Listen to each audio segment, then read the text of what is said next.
Alrighty, so we are looking at how to do the list of multiples function, just the function part. Your job after this is going to be to make it into a full program that takes user input and everything.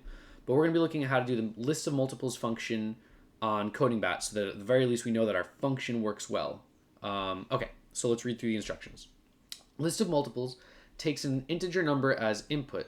It then returns a list of all possible pairs of numbers that are multiples of the input number.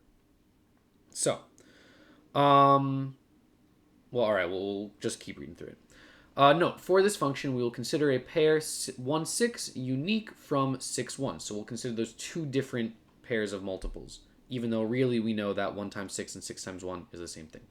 So, for example, in the case where the input is 6, meaning I want to find all the multiples of 6, even the multiples of 6 are just 1 and 6, and then 2 and 3, the output that your function should give will include 1 and 6, 2 and 3, and then it will also include 3 and 2, and then finally 6 and 1. It says to read through the other cases, and if you're still confused, send me an email, blah, blah, blah. So, list of multiples. If I input 12, I should get this list. 1, 12, 2, 6, 3, 4. I know those are all the factors of 12, all the things that multiply up to 12. But then it will also go 4, 3, 6, 2, 12, 1. Similarly, we already saw this example. For 6, I should get 1, 6, 2, 3, and then 3, 2, 6, 1. And for the multiples of 2, I know it's just 1 and 2, but I'll get a list of 1, 2, and then 2, 1. Now, this is not the cleanest way to do a function like this, and in future lessons, we're going to learn about 2D arrays that will do a better job of something like this. But for now, we only know how to do a single list, right? So we'll just deal with that. Knowing what it is, I think it's probably going to be a little nicer to do this on, I prefer doing it on Code Sculptor and being able to print stuff out. So, let's check the hint really quick. So the hint, it just says this one's tough. It's going to use a nested loop for sure, though. So, okay, cool. We know that we're going to need a nested loop. All right, let's bring this to Code Sculptor. So I will do this, get rid of all that, zoom in a bit. Here we go. Let's get the output over here. Okay, so name of my function is going to be def list of multiples. And then, whatever, I'm just going to use it in codingbat. Sorry, I keep going back and forth. Let's do it here. List of multiples. So I know that I'm going to need a nested for loop. So I'm going to make a for I. And then this I is going to be in the range of I'm going to go all the way to the number. I guess so. Yeah. For I in range from, I'll start at 1 and then go to the num plus 1. Now, I'm pretty sure this is wrong. I'm pretty sure that your list of multiples, I'm not going to prove this like fully mathematically, but I'm pretty sure your list of multiples, the highest you can ever get to have a multiple before going back down is always just going to be halfway to that number, right? The biggest number that can be a multiple of something is half of that number times 2. Though there's also itself times 1. Right. I guess we're just going to have to do, the whole. All right, so we're just going to go for I in range from 1 to the number plus 1. The reason I'm doing the number plus 1 is because when I do in range, it starts at 1 over here, but then it only goes up to but not including the last number. So if I want to check all the multiples for a number, I'm going to go to that number plus 1, so I actually hit that number. So for I in range from 1 to the number plus 1, I'm going to nest it. I'm going to say for j in range, and I'll do the same range and see if that works. Num plus 1. I'm going to check. I want to say, I think here I'm going to have to make a list to hold on to the stuff, right? So I'm going to say the list, and I'll set it equal to a blank array to start. And now I'll say, all right, well, if I times j, lowercase j, let's put that in parentheses. If I times j equals the number double equals the number, otherwise we'll have an error. If I times j equals the number, that means that I and j are multiples of that number. They're am I using the word multiples correct? What, factors versus multiples. I'm only a math teacher, right? Why should I know this? Factors and multiples are different things. They both involve multiplication. Factors are what we can multiply to get the numbers. Whoops. Are what we get after multiplying the number by an integer. What? Hold on. Oh, this is embarrassing, isn't it? So 1 and 6 are factors.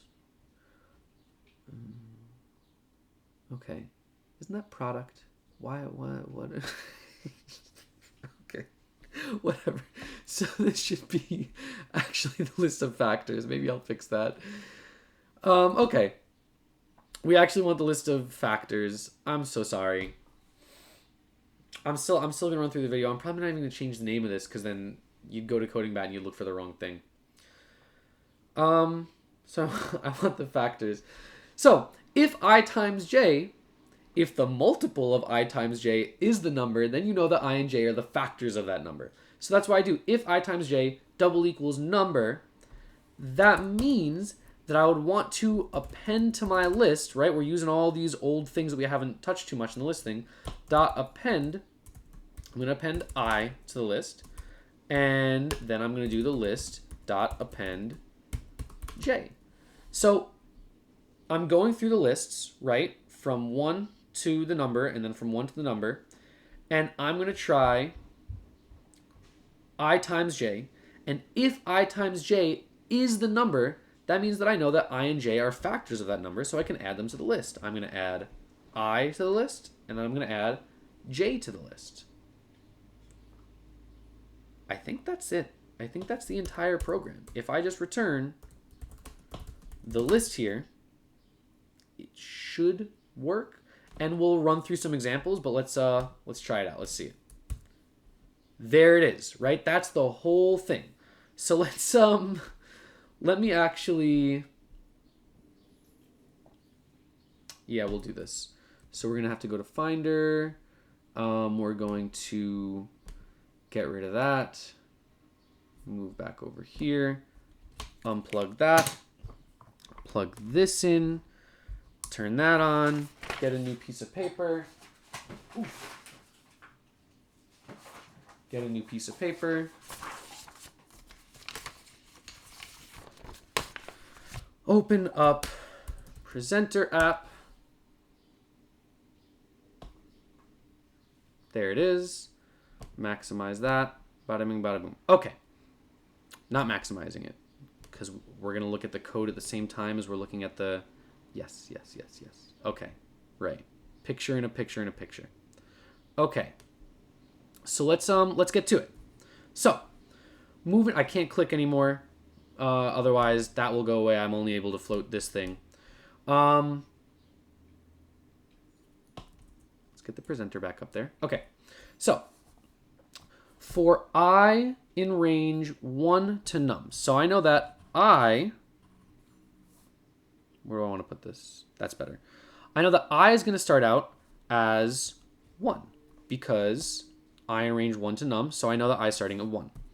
And then j is going to start at 1 also because I started j at 1. Then in the j loop, here's where the magic happens, right? Inside of my j loop, I do I times j and check to see if it's equal to num. So let's see if we can find all the multiples of, we'll do 6 again, just to see how the program's running, and also because it's shorter than 12, and 2 is too short. So, I started on this on line 3. I is at 1, so I is 1.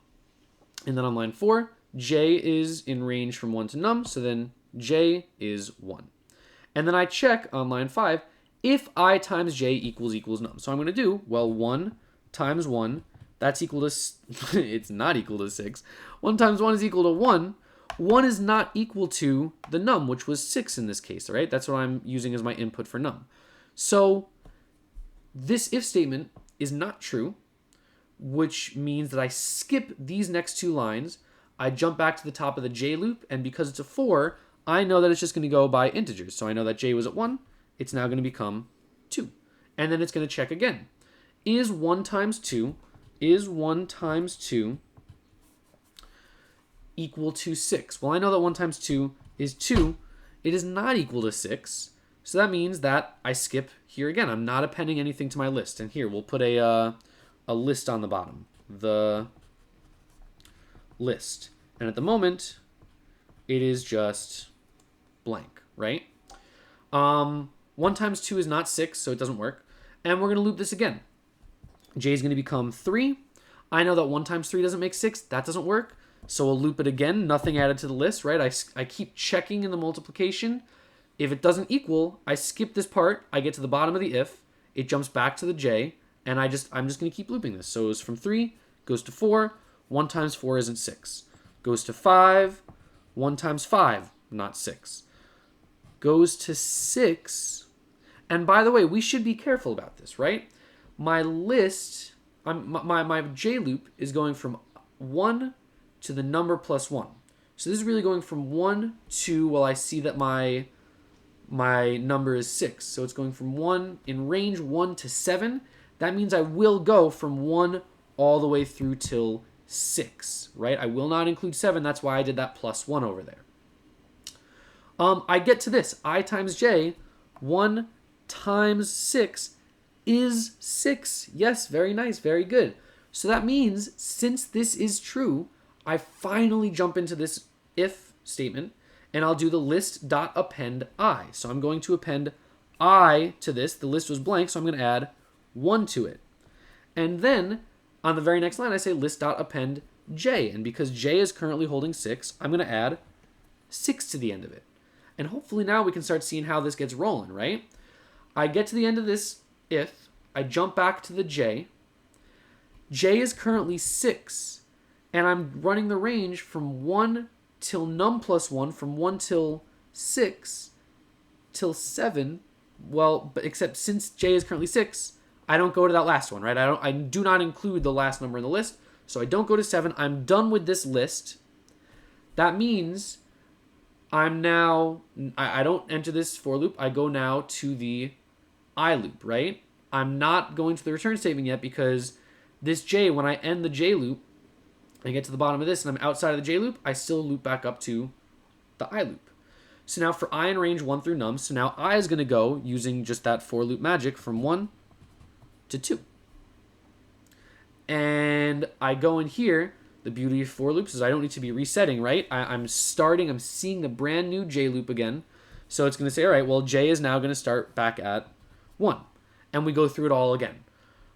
If I times j is equal to the number, is 2 times 1 equal to 6? It's not. So then I skip this part of the if statement. I go back up to j. This 1 becomes a 2. 2 times 2 does not make 6. I skip this part of the if statement, come back up to the j. Becomes 3. If I times j equals num, 2 times 3 does equal 6, which means this is true. And if the condition in your if statement is true, it means you go into the if statement. So I'm now going to append I and j. I is 2, so I'm going to append 2. J is currently 3, so I'm going to append 3 to my list. And we do keep going, right? It's not like once I do this append, I'm done with the loop. I go back up. Even though we know that that's all I'm going to be able to multiply 2 by to get to 6. That's it. Oh no. Okay. J is now going to go become 4, but I know 2 times 4 doesn't work. So then this if statement will get skipped. J becomes 5. 2 times 5 is 10, not 6, so we'll skip this if statement again. 2 times 6 is 12, doesn't work. And now we get back to the, right, the if is not true. 2 times 6 does not equal num, so I skip those. Get to the j, I'm at 6. I can't go to 7 because that's the end of my for loop. I jump back up to I, and now I is going to be set to 3. And we do it again. 3 times 1 doesn't work. 3 times 2 does work, right? 3 times 2 is 6. And this is where this doubling up of the multiples comes. So I'm going to append I and j again because 3 times 2 is 6. So I'm going to do append I, comma 3, append j, adding a 2 over there. And we're getting to it. I guess I'll just finish it up, even though this video is probably taking a little longer. Let's just get to it. Oh, this is going to take so long. So, this will become 3. 3 times 3 is 9. 4, 5, 6. The j will reset. This has to become 4. And then now, here's part of the issue, which is why this is going to take forever. I know 4 times anything is not going to work. 4 times 1 is 4. 4 times 2 is 8. And already I'm past 6. It's never going to make it. So, it'll get through that entire j loop, and nothing will happen. Nothing will get appended. The I will then become 5. 5 times 1 is 5. 5 times 2 is 10. Nothing works after that. So it'll go through the whole j loop. It's not going to work again. And then finally get to I at 6, which will work because I have I in range 1 to num plus 1. So I can be 6. I just will end at 7. 6, j will become 1. So finally I get to another point where it's going to be 6 times 1 does equal num. So I'll finally append 6. And then I will append 1. And I know that that's going to be the end of my list. I'm so sorry that 1 is so gross. And let's just finish this up. 6 times 1 works, but then times 2, times 3, times 4, times 5, times 6, none of that will work. And let's end this now. So j is 6. I'm done with the j loop. I jump to the I. I is at 6. I can't go to 7, so I'm done with the I loop, which means at the end of this I loop, I'm going to skip down to return the list. I will return this full list. 1, 6, 2, 3, 3, 2, 6, 1. Now, again, this was us going through all of the work that the computer does. You don't, like, if you understand how your loops work, you don't need to go through this manually every time. And this is probably one of the last videos, unless I have a very confusing thing, that I'm going to step through a double loop like this, because it is so time consuming. And hopefully we're getting to the point where we understand these double loops. And if you don't, let me know. I'll make sure to go through the loops explicitly more in future videos. Or like you can also check back on the older videos to see if that helps you. That is our list of multiples, which is misnamed. It should have been list of factors. Function. This is just the function part. And so now, after you've watched this video, you got to check the assignment on Google Classroom if you're following my class live right now. And you have to make this now in Code Sculptor using this function, asking the user for input and then printing out the list. Instead of just doing it on codingbat, just the one function. That's it for this video. See you next time.